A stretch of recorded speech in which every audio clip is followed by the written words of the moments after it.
내 나이 11살에 아버지가 돌아가셨다. 내 아래론 여동생이 하나 있다. 전업주부였던 엄마는 그때부터 생계를 책임지셔야 했다. 못 먹고 못 입었던 것은 아니었지만 여유롭진 않았다. 대학 졸업 후 입사 2년 만에 결혼을 하였다. 처음부터 시어머니가 좋았다. 시어머님도 처음부터 날 아주 마음에 들어 하셨다. 10년 전 결혼 만 1년 만에 친정엄마가 암 선고를 받으셨다. 난 엄마 건강도 걱정이었지만 수술비와 입원비를 어떻게 내야 할지 걱정부터 해야 했다. 남편에게 얘기했다. 남편은 걱정 말라고 내일 돈을 융통해 볼 터이니 오늘은 푹 자라고 얘기해 주었다. 다음 날 친정엄마를 입원시키려 친정에 갔지만 엄마도 선뜻 나서질 못하셨다. 마무리 지어야 할 일이 몇 개 있으니 4일 후에 입원하자 하셨다. 집에 돌아오는 버스 안에서 하염없이 눈물이 났다. 그때 시어머님께서 전화가 왔다. 지은아, 너 울고 있니? 울지 말고 내일 3시간만 시간을 내다오. 다음 날 시어머님과의 약속 장소에 나갔다. 시어머님이 무작정 한의원으로 나를 데려가셨다. 미리 전화 예약을 하셨는지 원장님께서 말씀하셨다. 간병하셔야 한다고요. 맥을 짚어보시더니 몸에 좋은 약을 한 재 지어주셨다. 그리고 백화점에 데려가셨다. 솔직히 속으론 좀 답답했다. 죄송한 마음이었던 것 같다. 어머니께서는 나에게 트레이닝복과 간편복 4벌을 사주셨다. 선식도 사주셨다. 그렇게 함께 집으로 왔다. 어머니께서는 그제서야 말씀하시기 시작했다. 환자보다 간병하는 사람이 더 힘들어. 병원에만 있다고 아무렇게나 먹지 말고 아무렇게나 입고 있지 말고. 그렇게 말씀하시며 봉투를 내미셨다. 엄마 병원비에 보탰으렴. 내가 시집 온 지 얼마나 됐다고 돈이 있겠어. 그리고 이건 죽을 때까지 너랑 나랑 비밀로 하자. 내 남편이 병원비 구해오면 그것도 보탰어. 내 아들이지만 남자들이 유치하고 애 같은 구석이 있어서 부부싸움 할 때 꼭 친정으로 돈 들어간 거 한 번씩은 얘기하게 돼 있어. 그러니까 우리 둘만 알자. 마다했지만 끝끝내 내 손에 꼭 쥐어주셨다. 나도 모르게 무릎을 꿇고 시어머님께 기대어 엉엉 울고 있었다. 2천만 원이었다. 친정엄마는 그 도움으로 수술하시고 치료받으셨지만 이듬해 봄에 엄마는 돌아가셨다. 병원에서는 오늘이 고비라고 하였다. 눈물이 났다. 남편에게 전화를 했고 갑자기 시어머님 생각이 났다. 나도 모르게 울면서 어머니께 전화를 드렸다. 시어머님은 한 걸음에 늦은 시간임에도 불구하고 남편보다 더 빨리 병원에 도착하셨다. 엄마는 의식이 없으셨다. 나는 엄마의 귀에 대고 말씀드렸다. 엄마, 우리 어머니 오셨어요. 엄마, 작년에 엄마 수술비 어머님이 해주셨어. 엄마 얼굴 하루라도 더 볼 수 있으라고. 엄마는 미동도 없으셨다. 당연한 결과였다. 시어머님께서 지갑에서 주섬주섬 무얼 꺼내서 엄마 손에 쥐어주셨다. 우리의 결혼 사진이었다. 사부인, 저예요. 지은이 걱정 말고 사돈처녀 정은이도 걱정 말아요. 지은이는 이미 제 딸이에요. 사돈처녀도 내가 혼수 잘해서 시집 보내줄게요. 걱정 마시고 편히 가세요. 그때 거짓말처럼 친정엄마가 의식 없는 채로 눈물을 흘리셨다. 엄마는 듣고 계신 거였다. 가족들이 다 왔고 엄마는 2시간을 넘기지 못하신 채 그대로 눈을 감으셨다. 망연자실에서 눈물만 흘리고 있는 날 붙잡고 시어머니께서 함께 울어주셨다. 시어머님은 가시라는데도 3일 내내 빈소를 함께 지켜주셨다. 우린 친척도 없다. 사는 게 벅차서 엄마도 따로 연락을 주고받는 친구도 없었다. 하지만 엄마의 빈소는 시어머님 덕분에 3일 내내 시끄러웠다. 빈소가 썰렁하면 가시는 길이 외로워. 친정엄마가 돌아가시고 시어머님은 내 동생까지 잘 챙겨주셨다. 가족끼리 외식하거나 여행 갈 땐 꼭 내 동생을 챙겨주셨다. 내 동생이 결혼을 한다고 했다. 동생과 시어머님은 고맙게도 정말 나 이상으로 잘 지내주었다. 시어머님이 또다시 나에게 봉투를 내미신다. 어머님, 남편이랑 따로 정은이 결혼자금 마련해놨어요. 마음만 감사히 받을게요. 도망치듯 돈을 받지 않고 나왔다. 버스 정류장에 다다랐을 때 문자가 왔다. 내 통장으로 3천만 원이 입금되었다. 그 길로 다시 시어머님께 달려갔다. 어머니께 너무 죄송해서 울면서 짜증도 부렸다. 안 받겠다고. 시어머님께서 함께 우시면서 말씀하셨다. 지은아, 너 기억 안 나? 친정엄마 돌아가실 때 내가 약속 드렸잖아. 혼수해서 시집 잘 보내주겠다고. 나 이거 안 하면 나중에 내 엄마를 무슨 낯으로 뵙겠어. 시어머님은 친정엄마에게 혼자 하신 약속을 지켜주셨다. 난 그날도 또 엉엉 울었다. 시어머님께서 말씀하신다. 순둥이, 착해 빠져가지고 어디에 쓸고. 제일 불쌍한 사람이 도움을 주지도 받을 줄도 모르는 사람이야. 그리고 힘들면 힘들다고 얘기하고 울고 싶을 땐 목 놓아 울어버려. 제부될 사람이 우리 시어머님께 따로 인사드리고 싶다 해서 자리를 마련했다. 시부모님, 우리 부부, 동생네. 그때 시어머님이 시아버님께 사인을 보내셨다. 그때 아버님께서 말씀하셨다. 초면에 이런 얘기 괜찮을지 모르겠지만 사돈처녀 혼주 자리에 우리가 앉았으면 좋겠는데. 혼주 자리엔 사실 우리 부부가 앉으려 했었다. 다 알고 결혼하는 것이지만 그쪽도 모든 사람들에게 다 친정부모님 안 계시다고 말씀 안 드렸을 텐데 다른 사람들 보는 눈도 있고 그랬다. 난 거기까지는 생각을 못했던 부분이었다. 내 동생네 부부는 너무도 감사하다며 흔쾌히 받아들였다. 그리고 내 동생은 우리 시아버지 손을 잡고 신부 입장을 하였다. 내 동생 부부는 우리 부부 이상으로 우리 시댁에 잘 해주었다. 오늘은 우리 시어머님의 49제였다. 가족들과 동생네 부부와 함께 다녀왔다. 오는 길에 동생도 나도 많이 울었다. 오늘 10년 전 어머니와 했던 비밀 약속을 남편에게 털어놓았다. 그때 병원비 어머니께서 해주셨다고. 남편과 난 부둥켜 안고 시어머님 그리움에 엉엉 울어버렸다. 난 지금 아들이 둘이다. 난 지금도 내 생활비를 쪼개서 따로 적금을 들고 있다. 내 시어머님께서 나에게 해주셨던 것처럼 나도 나중에 내 며느리들에게 돌려주고 싶다. 내 휴대폰 단축번호 1번은 아직도 우리 시어머님이다. 항상 나에게 한없는 사랑을 베풀어 주신 우리 어머님이다. 어머님, 우리 어머님, 너무 감사합니다. 어머니 가르침 덕분에 제가 바로 설 수 있었어요. 힘든 시간 잘 이겨낼 수 있었고요. 어머님, 정말 사랑합니다. 그립습니다. 제가 꼭 어머니께 받은 은혜, 많은 사람들에게 베풀고 사랑하고 나누며 살겠습니다. 너무 보고 싶어요. 이 사연을 읽고 어찌나 눈물이 흐르던지요. 참 많이 울었지만 행복하고 감사한 시간이었습니다. 여러분도 저와 같은 감정을 느끼고 계신가요? 눈치 보는 시아버지 이야기를 다루었던 저번 영상에서 따뜻한 마음을 가진 며느리의 이야기에 많은 분들께서 응원의 말씀을 전해주셨는데요.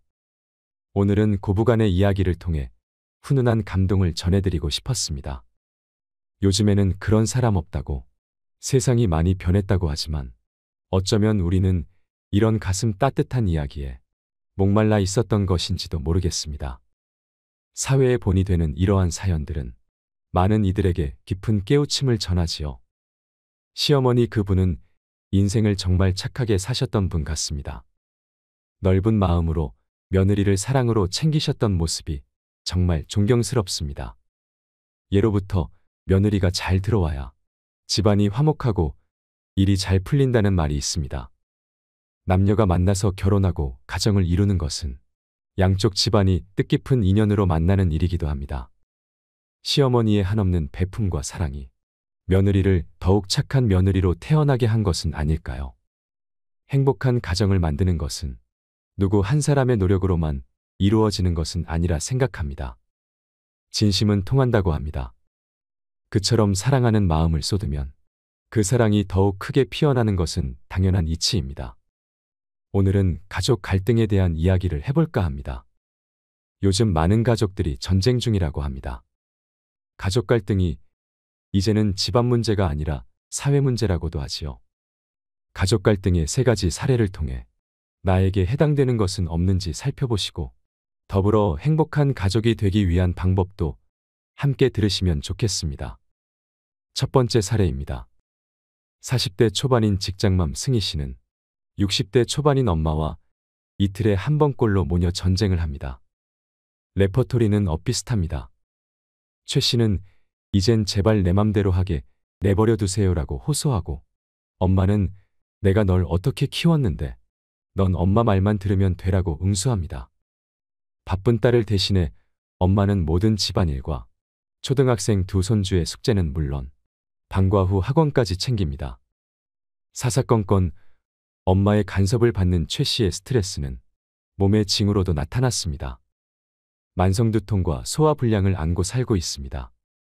두 번째 사례입니다. 중학교 2학년인 민준이는 하교 전 아빠의 퇴근 시간을 체크합니다. 어쩌다 아빠가 일찍 퇴근한 날이면 아빠를 피해 집이 아닌 독서실로 하교합니다. 이런 날은 엄마가 독서실로 아들의 저녁 도시락을 배달하는데요. 아빠와 아들이 부딪히지 않게 하기 위한 고육지책입니다.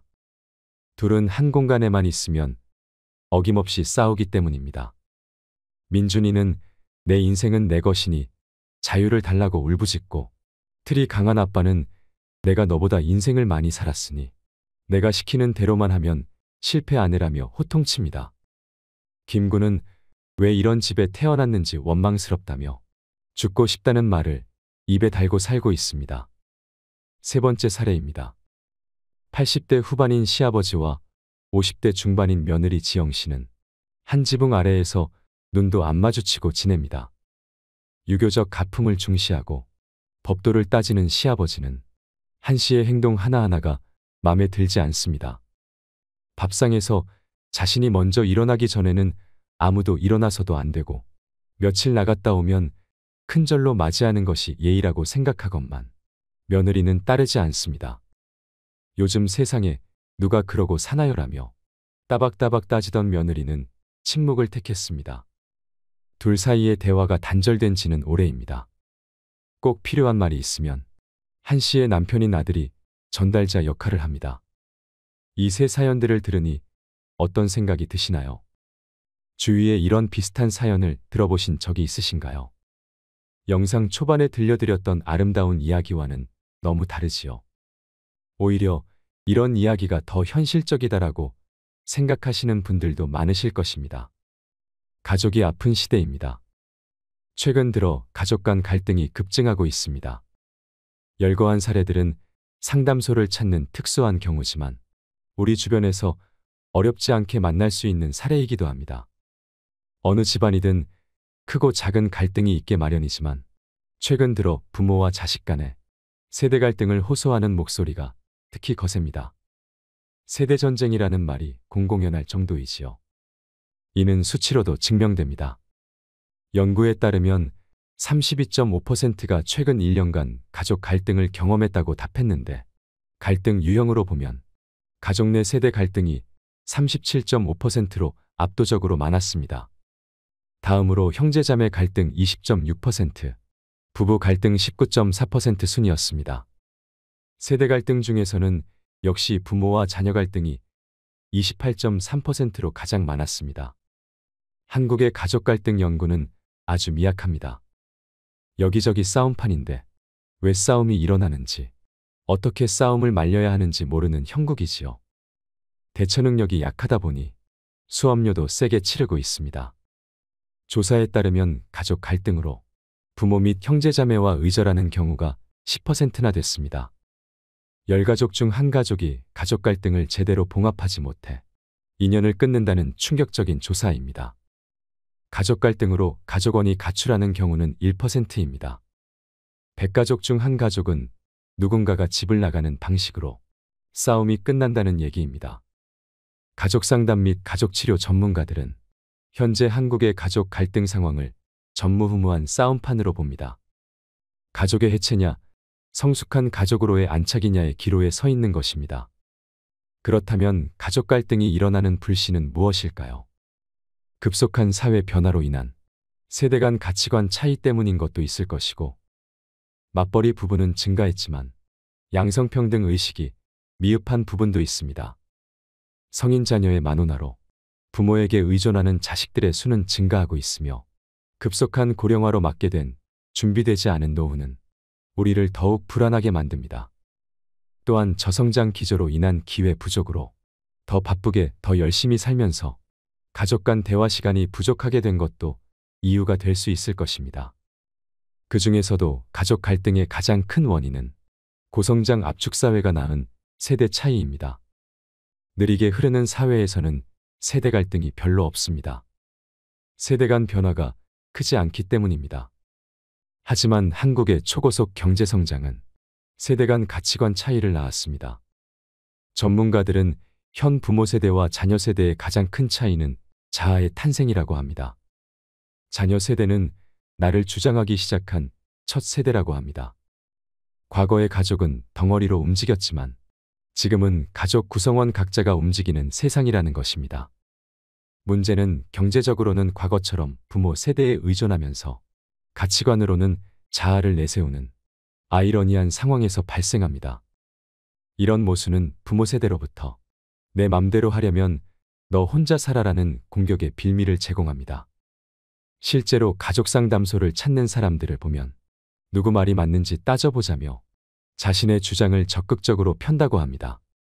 고성장 시대 출신인 부모 세대의 패러다임이 생존이라면 저성장 시대 출신인 자녀 세대의 패러다임은 외로움입니다.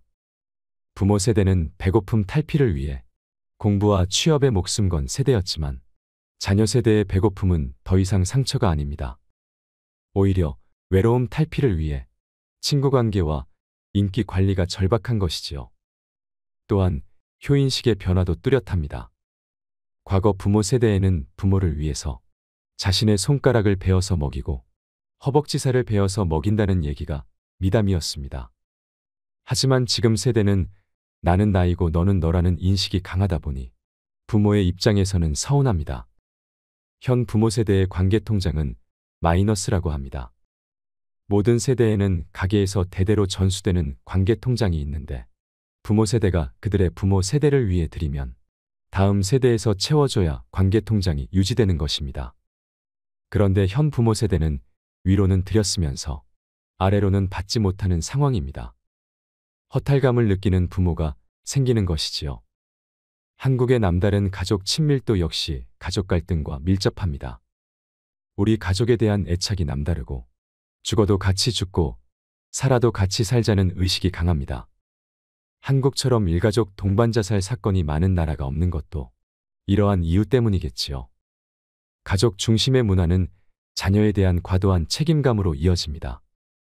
그래서 아버지의 성공 방정식을 자녀 세대에 그대로 전승하려다가 갈등을 겪는 경우가 특히 많은 것입니다. 분화가 안 된 부모와 자식 관계는 양쪽 모두를 불행하게 합니다. 자녀를 독립된 존재로 인정하지 않고 다 너를 위한 것이야 라는 인식이 사실 자녀에게는 맞지 않는 경우가 많다는 것입니다. 자율성과 독립성 추구의 욕구는 기본적 욕구입니다.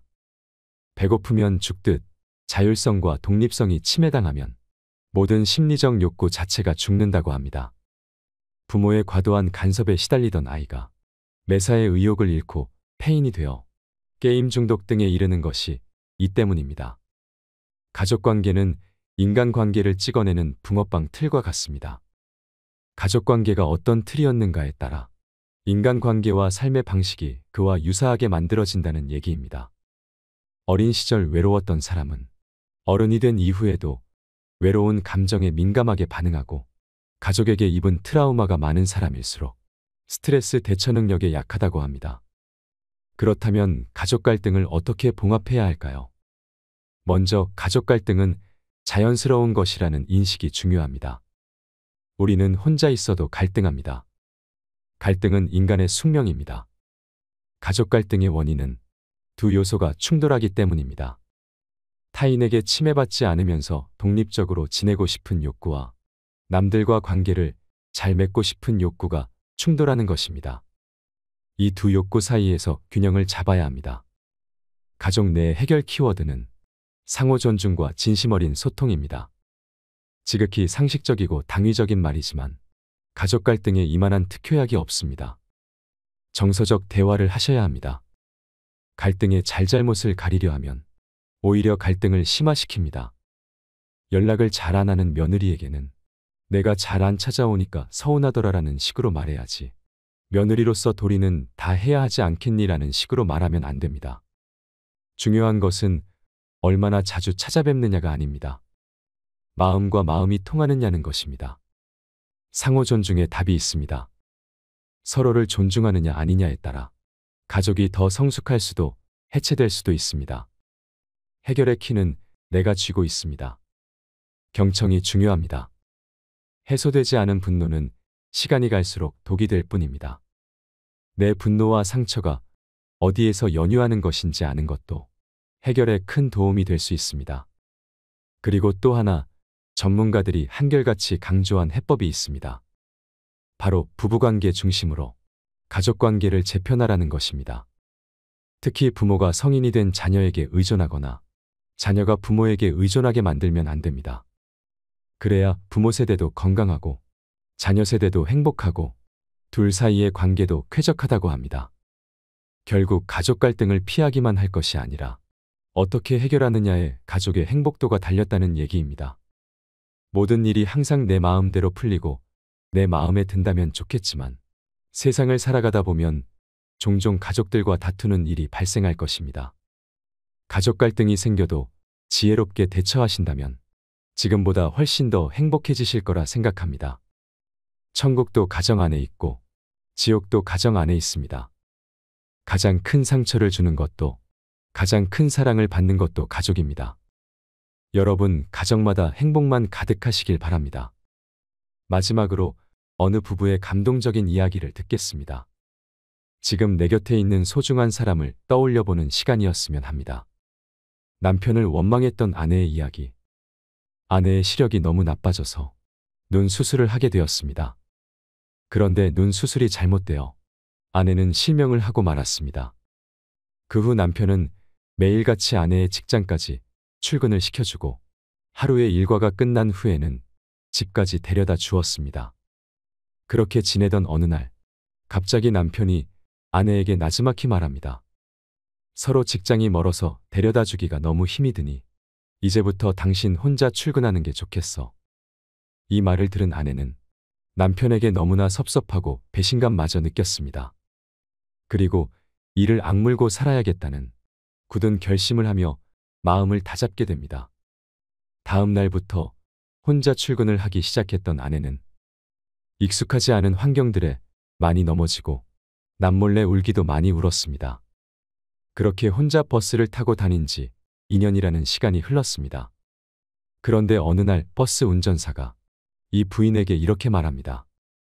아이고 아주머니는 복도 많으세요. 이 말이 무슨 말인지 몰랐던 아내는 어리둥절했지만 그 이유를 알고는 그 자리에서 눈물을 왈칵 쏟아냅니다. 사실 남편은 매일 버스에 함께 앉아 주었고 부인이 직장 건물에 들어가는 순간까지 지켜보다가 등 뒤에서 손을 흔들어주는 보이지 않는 격려를 해주고 있었던 겁니다. 그렇습니다. 사랑하는 사람을 그냥 내버려둘 수는 없는 법이지요. 실명한 아내가 홀로 씩씩하게 일어설 수 있도록 도와주고 응원해 주었던 남편이었습니다. 사랑의 힘은 정말이지 대단한 것 같습니다. 이 세상에 태어나 우리가 경험하는 일 중에서 가장 멋진 일은 가족의 사랑을 배우는 것이라고 합니다. 손톱 밑에 가시가 박히면 손톱을 보게 됩니다. 글을 쓰다 연필이 부러지면 연필을 보게 됩니다. 다칠 때 넘어질 때 나는 비로소 나를 바라보고 소중한 사람들이 떠나고 나면 비로소 그 소중함을 깨닫습니다. 평소엔 모르다가 내 마음이 지쳐 있을 때 진심 어린 가족의 위로에 눈물이 왈칵 쏟아집니다. 오늘은 가족들에게 고마운 인사를 전하고 사랑하는 마음을 표현해 보세요. 마음껏 사랑하며 살아가시길 바랍니다. 이상으로 인생 철학이었습니다. 철학이 있는 당신의 삶을 응원합니다.